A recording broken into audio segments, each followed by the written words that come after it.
Welcome back mga ropa, kwentuhan muna tayo. Pag-usapan natin ang pinaka-recent game ng kupunan ng Lakers. Kanina lamang nangyari to para sa kupunan ng Indiana Pacers. Ngayon mga ropa, kung titignan natin, parang madaling game lamang to para sa kupunan ng Lakers dahil ang Indiana Pacers mga ropa ay number 15 ngayon sa Eastern Conference. Kulelat yan sa Eastern Conference mga ropa. 16-57 ng standings niyan coming to this game. Samantalang ang Lakers naman ay nananatili sa pangatlong pwesto ng Western Conference.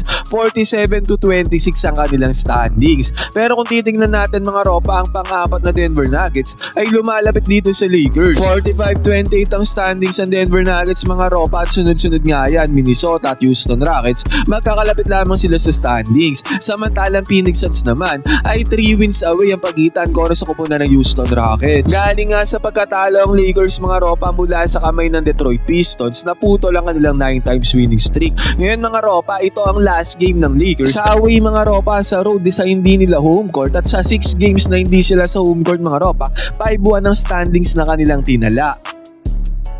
Ngayon mga ropa, sa kaharap nga nila ng kupunan ng Indiana Pacers, napakaamot at nistulang nagalit nga itong si Coach Calvo, si Rick Carlisle mga ropa, sa nangyari sa game na to dahil pinarusahan sila ng Lakers mga ropa at tinambakan sila ng Lakers kahit nakulang to ng ibang players ay natambakan pa din sila. Pero syempre umabot ng finals tong kupunan na to tong Indiana Pacers. Doon nga sa dulo ay nagkaroon pa ng excitement dahil nakahabol doon ang kupunan ng Indiana Pacers. Pero dito nga sa game na to mga ropa, coming sa pagkatalo ng Lakers ay napakagandang performance sa kanilang ginawa. Halimaw na halimaw dito si Lebron mga ropa. Napakaraming slam dunks ang kanyang ginawa para sa kupunan ng Indiana Pacers. Ngayon ang tanong, ito na ba ulit ang pagsisimula ng win streak ng kupunan ng Lakers mga ropa? Ito ang game analysis at breakdown. Los Angeles Lakers versus kupunan ng Indiana Pacers.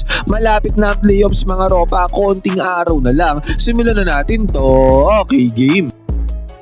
Ngayon mga ropa, dito na tayo magsimula sa may first quarter kung saan wala ng 4 na minuto na titira dito sa may first quarter kasi maagang natambakan ng Lakers ang kupunan ng Indiana Pacers. 27-19 na nga ang score dito mga ropa, at ang mga tao dito sa loob para sa kupunan ng Lakers: Austin Reeves, Luka Doncic mga ropa para sa guards, at nandito rin si Luke Kennard mga ropa para sa shooter, at samantala nandito si Vando at Maxi Kleber na dalawang hustle players, rebounds players at defensive players. Ngayon mga ropa, naipasok dito si Maxi Kleber at si Vando mga ropa dahil absent dito si Rui Hachimura, DeAndre Ayton at Marcus Smart sa lineup ng kupunan ng Lakers. At ang mabilisan lang mga ropa, nagset kaagad ng ball screen dito itong si Maxi Kleber. Supportive role player nga yan si Maxi Kleber mga ropa, at dahil dyan nakik-outan ng bola dito itong si Vando. Well contested shot naman yan mga ropa, pero still naipasok ni Vando ang tirada. Basket is good.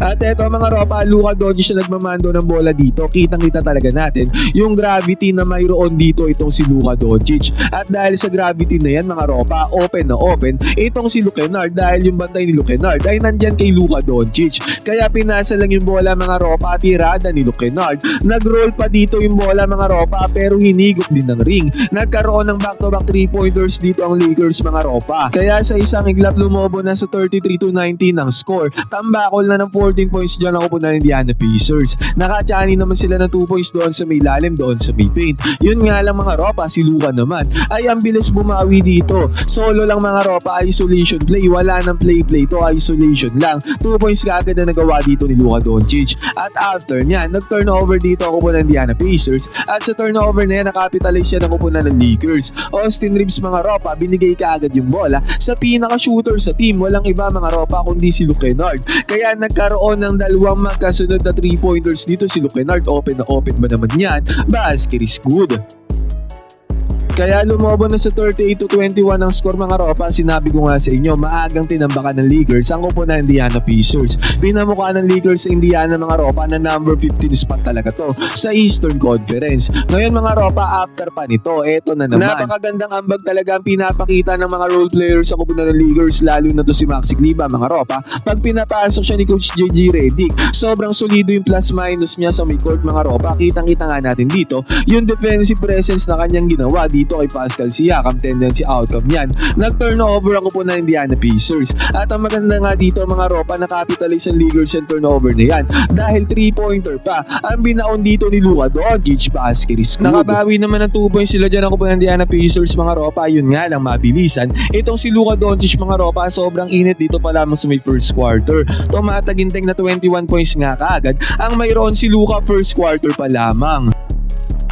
Bago nga matapos ang first quarter, sinubukan dito ni LeBron James na ibigay yung bola, ipasa yung bola sa anak niya na si Bronny James Jr. Nagsabay kasi sila sa loob ng court mga ropa. Yun nga lang, muntikan tong ma-steal ng kupunan ng Indiana Pacers. Tong first quarter na to mga ropa ay tinapos si Luka Doncic sa kanyang layup, kaya tumataginting ng 17 points kaagad. 45-28 kaagad ng score mga ropa. Kambakol kaagad dyan ng kupunan ng Indiana Pacers. Hindi nila ma-handle si Luka mga ropa. At the same time, simpleng mga plays lang ang ginagawa dito ng Lakers, pero talagang no match ako po ng Indiana Pacers sa tao-tao. Mas lamang talaga kung tinginan lamang sa may lineup ang kupunan ng Lakers, kaya sila natambakan dito sa game na to. At eto mga ropa, pagbubukas pa lamang ng second quarter, napakagandang play kaagad ang ginawa dito ng Lakers. Ang may ako ng bola sa may babaw mga ropa ay walang iba kundi si Austin Reeves. Ang pagmasdan natin dito mga ropa, si LeBron James at Luke Kennard. Nagset ng off-ball screen dito si Luke Kennard mga ropa. Ngayon, ang purpose niyang off-ball screen ay na yan para mapaswitch na mabilisan dito itong yung dumedepensa kay Luke Kennard mga ropa, at mabilisan nga kay LeBron James na gumamit ng off-ball screen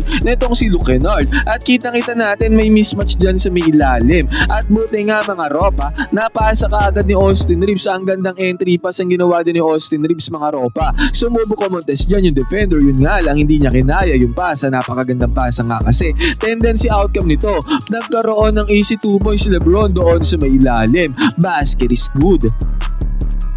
At eto pa mga ropa, another one, napakagandang play ulit ang sinetap dito ng kupunan ng Los Angeles Lakers. Austin Reeves ulit mga ropa, sinatan siya ng screen dito ni LeBron James. Ginamit naman niya ni Austin Reeves, pick and roll gameplay mga ropa, naipasa naman yung bola kay LeBron James. Ngayon sumubok lumose out si J-Hop doon sa may lalim. Yun nga lang, binabantayan naman ni J-Hop dito itong si Jackson Hayes, at na-attract siya dito ni LeBron, kaya walang bantay dito kay Jackson Hayes. Binigay lang ni LeBron yung bola dito kay Jackson Hayes. Tic-tac-toe gameplay na ang nangyari dyan. Nagkaroon na kaagad ng easy 2 points dito ang kupunan ng Los Angeles Lakers. At dito mga ropa, kailangan na itira ni Austin Reeves yung bola dahil paubusan 24-second shot clock violation, pero nagmintes to mga ropa. Pero nandiyan naman si Jackson Hayes para sa offensive rebound at nakuha nga niya dito ang easy 2 points. Take note mga ropa, si Jackson Hayes ay nagtala sa game na to ng tumatagintig na 21 points.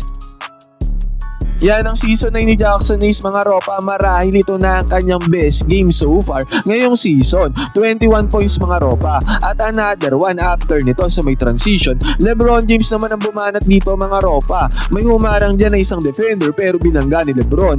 Alis siya sa daan ni LeBron. At doon sa may ulalim mga ropa, nandyan naman si J-Hop para lumose out. Pero walang pakialam dito si LeBron mga ropa. Kahit humarang dyan si J-Hop mga ropa, kitang-kita natin, dinakdakan siya dito ni LeBron. And take note mga ropa, napakagandang performance ang ginawa dito ni LeBron. Tumataginting na 23 points with 9 rebounds, 9 assists. Almost triple-double performance ang ginawa dito ni LeBron mga ropa. At the same time, ang daming slam dunk ang ginawa ni LeBron para sa kupunan ng Indiana Pacers. Ang taas lagi ng talo ni LeBron sa mga slam dunks na yun mga ropa, kaya nakakabilib ang performance dito ni LeBron. Nakachani naman ng 2 points sila dito ang kupunan ng Indiana Pacers mga ropa. Yun nga lang, tumataginting na 54-32 pa rin ang score. Lobo pa rin sa 22 points ang tambakol nila dito dahil nga sa mainit na opensa na pinapakita ng kupunan ng Lakers. Another 2 points na naman ang nagawa dyan ng kupunan ng Indiana Pacers mga ropa dito sa may fast break. Pero sa pagkakataon na to, nung nainawakan na ni LeBron ng bola, ang gandang cut naman ang ginawa ni Jig Larabia doon sa may lalim, sa may baseline. Tendency outcome niyan, nagkaroon ng easy 2 points sa kupunan ng Lakers. Basket is good. Bagyang nag-init dito ang kupunan ng Pacers mga ropa, nakapasok pa sila dito ng 3-pointer. Pero ang isolation play talaga ni Luka Doncic ay sobrang lethal. Hindi nila mapigilan si Luka Doncic mga ropa. At after pa niyan, nagkaroon pa nga ng hand-off play dito mga ropa. At si Luka na naman ang tumirada para sa kupunan ng Lakers. Medyo sumasagot nga dyan ang kupunan ng Pacers mga ropa. 3-pointer na naman ang kanilang napasok. Ang gandang pagmamando ng bola naman ang ginawa dito ni Austin Reeves mga ropa, at sa pagmamando ng bola na yan, na-attract niya yung defender dito ni Jackson Hayes, kaya pasa lang kay Jackson Hayes. Easy 2 points na kaagad na nagawa nito. Pero sa pagkakataon nga na to mga ropa, nagkakaroon talaga ng puntos ang kupunan ng Indiana Pacers. Sunod-sunod na puntos sa kanilang ginawa mga ropa, at dahil nga dyan napatay mo si Coach JJ Redick, bumaba sa 16 points sa kalamangan dito ng Lakers. Patuloy sa mainit na opensa ang kupunan ng Pacers mga ropa, samantala pagka-kickout ng bola ni Luka papunta kay Jared Vanderbilt, pangalawang 3-pointer ni Vando mga ropa ay ilista na, pumasok ang 3-pointer dyan ni Vando. At sa pagkakataon na to mga ropa, wala na, mainit na talaga ang kupunan ng Pacers, pumasok na naman ang tirada, kaya bumaba pa sa 11 points ang kalamangan dito ng Lakers na tapyasan mga ropa. Pero si Luka Doncic naman ay hindi hinayaang mangyari yan dahil sa kanyang isolation play, nakakukuha na naman siya ng 2 points, basket is good. At bago matapos yung second quarter na to mga ropa, nagkaroon ng minira ng kupunan ng Lakers. Tingnan natin, nagmindes dito ang kupunan ng Indiana Pacers at binato kaagad yung bola kay LeBron James mga ropa. Dito ginawa ni LeBron yung kanyang Pinoy step. Sinide-stepan dito ni LeBron ang kanyang defender, lipad yung defender dyan, kaya nagkaroon ng easy 2 points dito si LBJ. Nirereklamo nga niya mga ropa, dapat daw counted, pero wala naman ding iangal dyan yung referees. Medyo nagtaka din dyan si LBJ mga ropa kung counted nga ba yung kanyang ginawang Pinoy step, Pinoy side step. At another one mga ropa, ito tingnan natin ang layo dito ni Jackson Hayes, pero still nalocate niya dito itong si Pascal Siakam para matrack niya yung bola mga ropa. At nung pag-atake dyan ni Pascal Siakam, kitang-kita natin, blinak ni Jackson Hayes ang tirada dyan ni Pascal Siakam. Sabi ko nga sa inyo, napakagandang performance talaga ang pinapakita ni Jackson Hayes sa game na to. At ang mas maganda pa nga dyan mga ropa, dito sa may fast break, ay nakapag-convert dito ng puntos itong si LeBron James. Defense turns into offense para sa kupunan ng Los Angeles Lakers. Kaya natapos ang first half mga ropa, lumobo ulit sa 16 points ang kalamangan dito ng kupunan ng Lakers pagpasok ng third quarter. Ngayon mga ropa, fast forward tayo dito sa may fourth quarter, wala nang 4 na minuto natitira dito sa may game. At kitang-kita naman natin, malaki pa ang kalamangan dyan ng Lakers. At pinapasok nga ni Coach JJ Redick dito itong si Bronny James Jr. At tingnan natin ang ginawa dito ni Bronny. Inatake niya ang depensa dito ni Obi Toppin. Hindi nakahabol niya si Obi Toppin mga ropa. Sumubok lumusok dito si J-Up. Yun nga lang, pumirada na ng mid-range jumper dito itong si Bronny James Jr. Pumasok ang tirada dyan ni Bronny mga ropa. 4 points nga pala ang tinala dito ni Bronny sa game na to mga ropa, with 1 rebounds at 1 assist. At sinabi ko nga sa inyo, sumubok kumambak dyan ang kupunan ng Indiana Pacers kahit nakaupo na sila LeBron James, ay napatayo to sa bangkuhan mga ropa para i-close out pa yung laro. Pumasok na dyan yung mga bench players, pero kailangan bumalik ni LeBron James at Austin Reeves sa laro para selyuhan ng panalo. Pero eventually mga ropa, tinapos ng Indiana Pacers ang game na to sa kanilang 3-pointer. Pero hindi na yan sapat mga ropa dahil 137-130 natapos ang game na to mga ropa. Ito ang kauna-unahang panalo ulit ng Lakers galing sa kanilang pagkatalo kontra sa kupunan ng Detroit Pistons. Ngayon mga ropa, ano masasabi niyo sa performance dito ng Lakers? Sa tingin niyo ba magtutuloy-tuloy ulit ang manalo dito ng Lakers at gagawa ulit sila ng win streak pagpasok